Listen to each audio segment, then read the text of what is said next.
Well, howdy, howdy, howdy. Nearly Senior Citizen here. Greetings, boys, girls, and all of our non-binary friends, and welcome to this, a day in which I'm actually going to try and talk pretty quick, because I got a lot I want to talk about. Yay! After yesterday was horrible depression. I could not record anything. I just tried to survive, worked through my head. Now, yesterday's video about everything was just my feelings about what's happening. No suggestions, no ideas, just how I felt. Now, perception is reality. And by that, it's a common statement. Perception is reality. But it does not mean that you're actually changing reality. It's just how you deal with reality that changes. Can be good, can be bad. In the United States, as an example, reality being perception, there are those that are the anti-maskers and the anti-vaxxers. Their perception is that in reality, the covfefe bug is a hoax. You don't need a vax. You don't need a mask. Just go out and live your life. And so their perception is their reality. That's what they're doing. In reality, these people are dying by the tens of thousands. They are overloading the hospitals in all of these states. So if you have anything happen, doesn't matter. You're in trouble because there are no hospital beds. They are all filled up with all these covfefe bug deniers dying on ventilators. So perception is reality, and that's how you deal with reality, not that reality changes. So what I'm saying here is, a few times I have mentioned that, it's like if you look through the world through the lenses of math, everything looks like math. But if you take those off, you see that it's not really. And a lot of what helps things make sense when you're wearing those lenses and looking through those lenses is that part of the lens itself gives you part of the equation. So if you look through a particular lens and it gives you that part of the equation, when you tell somebody about it, they're not looking through the lenses. When they are done listening, they say, okay, you're trying to tell me that 2 lemons equals 5 cicadas? And it doesn't make sense, because part of the equation that only you can see because you're looking through the lenses is not there for anyone else. So when you look through a particular lens, of math, of depression, yeah, it affects your reality, how you perceive reality, how you deal with the world. I know a great amount of stuff that I do it's just not algorithm friendly. And that's a me thing. One of the things that you have to do if you want to survive, evolving, is, those that can survive do and continue onward. Those that can't adapt don't, and then you don't see them anymore. So I've got to be able to change, or accept that some of the things that I do are just those things. I like making relaxation videos for like Minecraft and stuff, where I'm not doing anything in particular, but just trying to exist, trying to do that. And the point is to chill out, to vibe, to have a nice calm time, to just relax and just listen to stuff and talk and not stress out. At the same time, I have been doing some minor editing in a lot of my videos, and hopefully, like right here, I'm going to show the thing that I did in the Minecraft video that I'm actually kind of proud of. So, oh my god.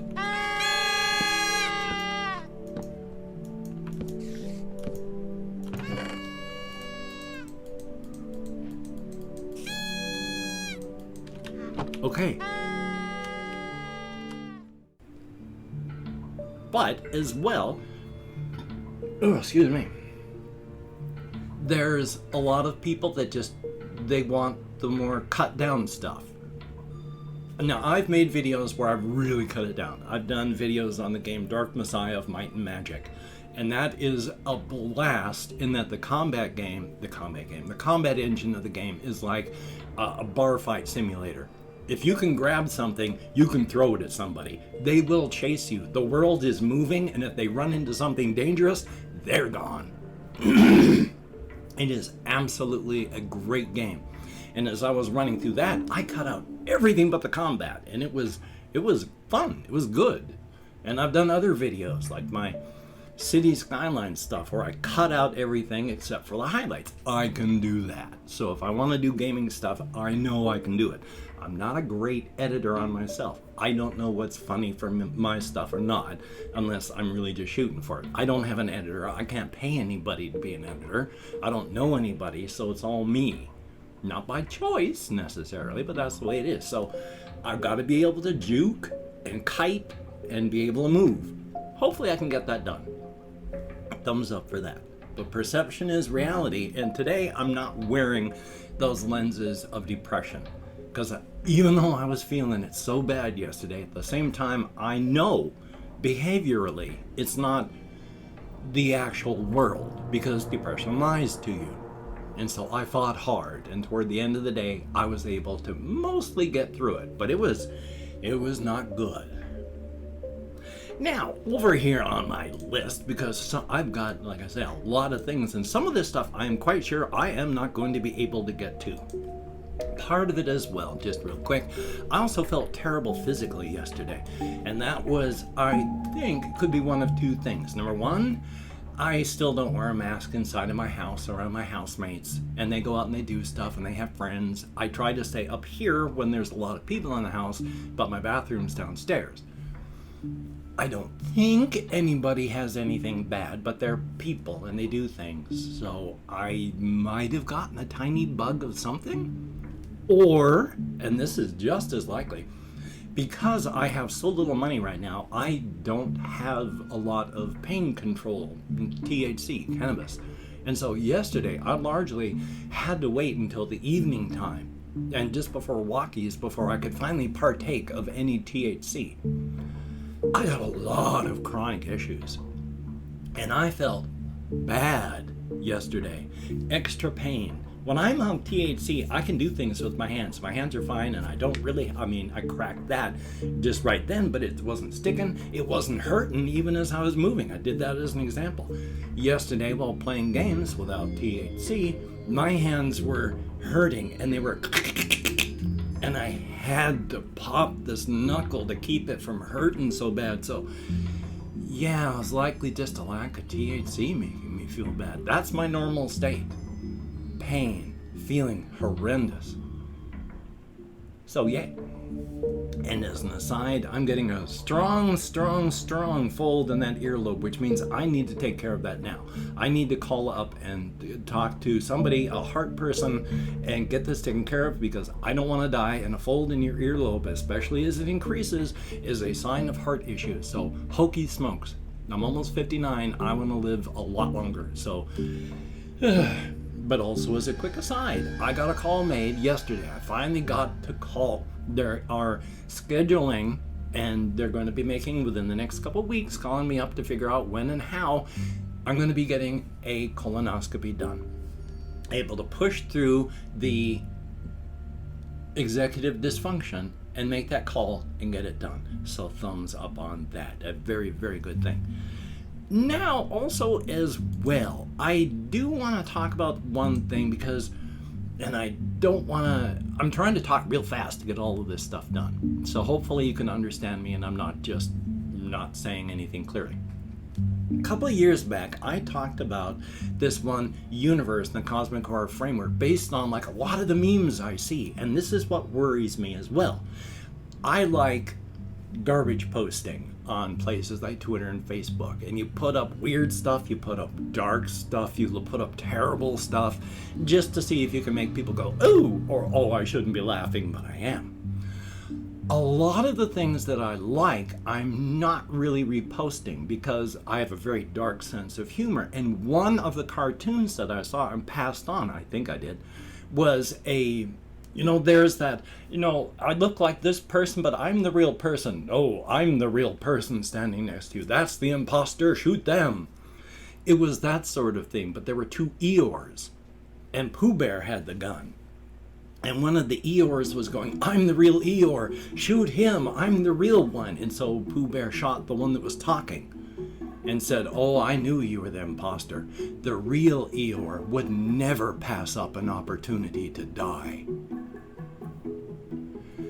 So many memes, so much of a head count like that, not head count, but so much of a feeling of like this with people in the world and society. And that's dangerous to push on and just pass these on, because I do not want to hurt anybody, and I have been in a bad state of mind.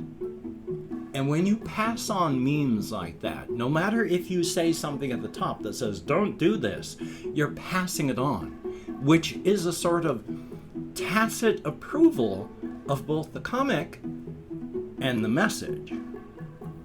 And you may have somebody out there who's watching this that is real close to a line.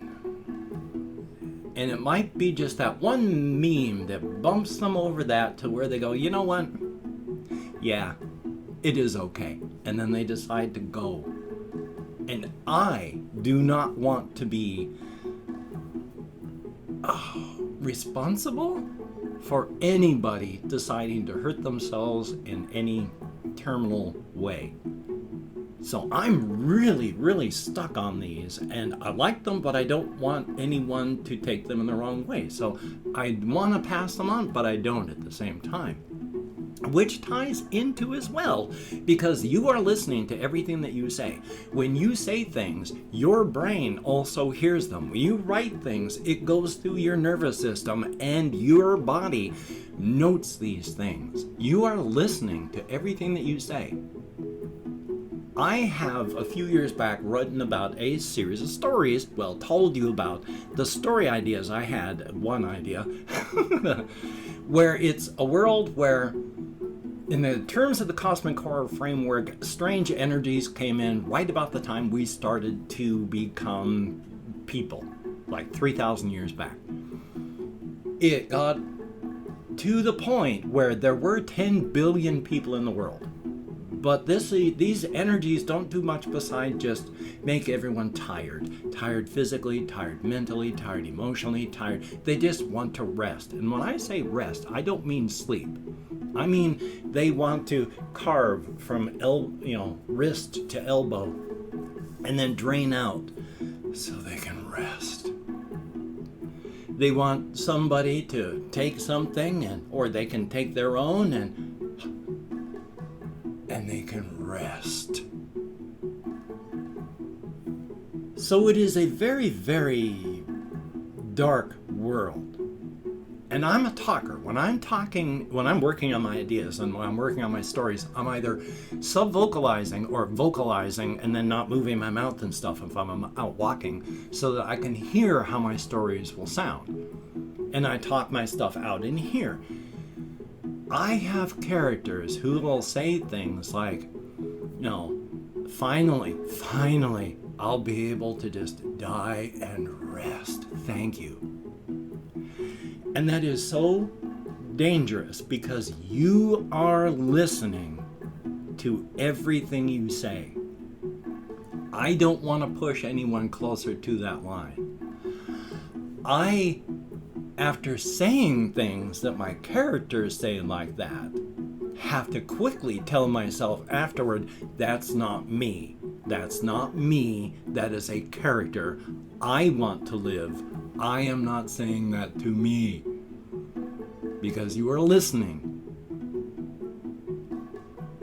Now, it is a very, very dark world. In fact, I now have 3 story ideas, and I worked on those yesterday.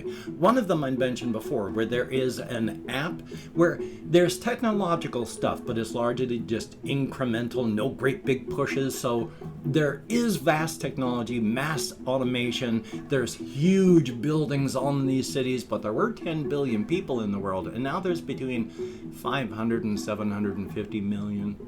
Most of the world is just grinding to a halt, and everybody is just trying to live until they finally get up the courage to rest. And one app is the shoot someone in the faceogram. You sign someone up, they send someone over, they shoot them in the face. Bam, splatter their brains on the back of the wall. If the people could say something after that, it would be mostly a grateful, oh my God, thank you so very much. I didn't have the courage. I appreciate that. So the main character talks with somebody there after shooting somebody in the face, and you find out more about the world, and then they're talking about, yeah, I need a job, I got to pay rent. And then the toss-off line of, well, do I have to pay rent? I haven't seen my landlord in a few days. I rent in a brownstone. He's one of my, one of the tenants as well. I haven't seen him in the basement, starting to smell bad.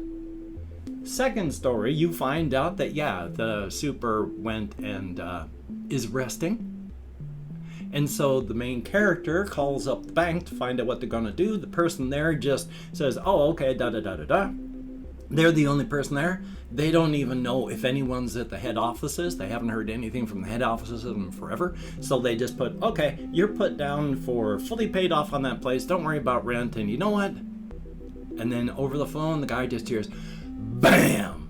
And then a wet splash as a body falls. And so he's like, oh man, that's good that they're, but I wish I had the courage to do that. I wish I had the strength to do what she did.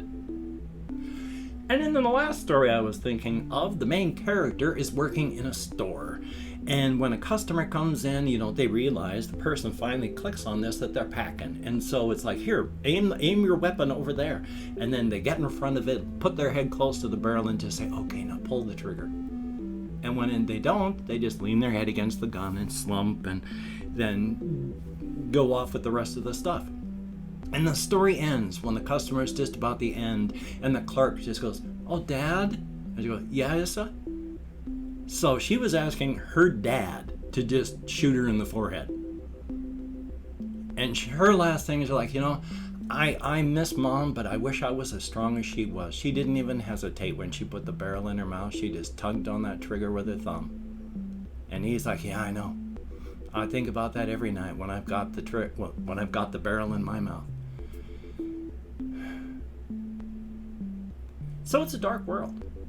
And I've opened up 24 hours worth of comments in my community tab. I'm going to go through and thank up to 25 people. There were a lot of comments yesterday. Thank you, each and every one of you. I've had some good suggestions, so hopefully I'm going to be able to juke and kite and get around that.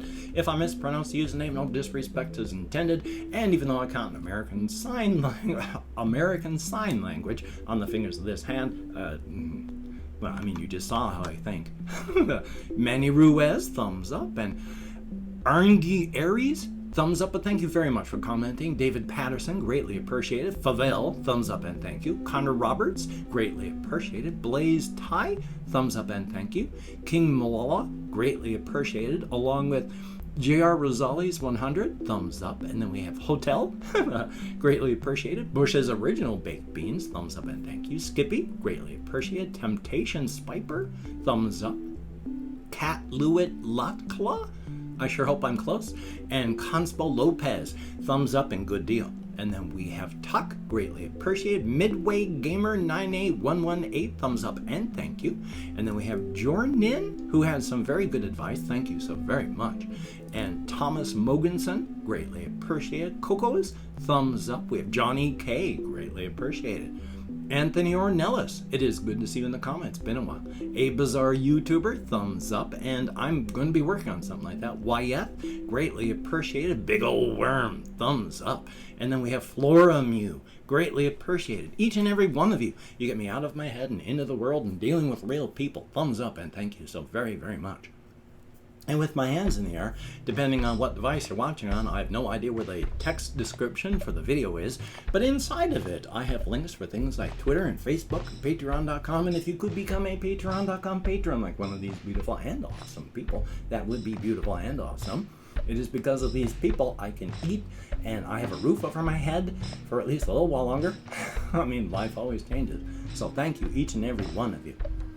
If you'd like to help me out without sending money through the patronage, I have a PayPal link. If you'd like to help me out, I'm kind of desperate. It would be nice, but again, do not feel obligated. And if you'd like to help me out otherwise, somewhere I have a PayPal, not a PayPal, an Amazon wish list link. If you could check that out, that would be awesome. Do not feel obligated. I do not feel entitled. And if you cannot donate, or you simply do not donate, I do take all good wishes and I deposit them in the bank of my heart. So thank you very much. And if you could toss me a like, I appreciate all the positive validation I get for my existence. A definite thumbs up. And of course, if you could hit the notification bell on the subscription button, that would be very cool. Well, hokey smokes, I'm hopefully going to be getting a lot of stuff done. As you can tell, I'm feeling a lot more energized than I did yesterday. Definitely a thumbs up on that. As mentioned, the Covfefe bug is raging around the world, and especially here in the United States. So please, the virus is real. It doesn't care about your political affiliation. It just wants to spread. Don't be a part of that. Please wear a mask. Wash your hands. Practice your social distancing. Try not to touch your face. Stay at home if you don't have to go out. Get vaxxed, and I'm going to get the booster as soon as I can. So thumbs up on that. So until we meet again, you take care. Have a great day today. I will see you on the flip side, and quite frankly, I think that is a very good thing.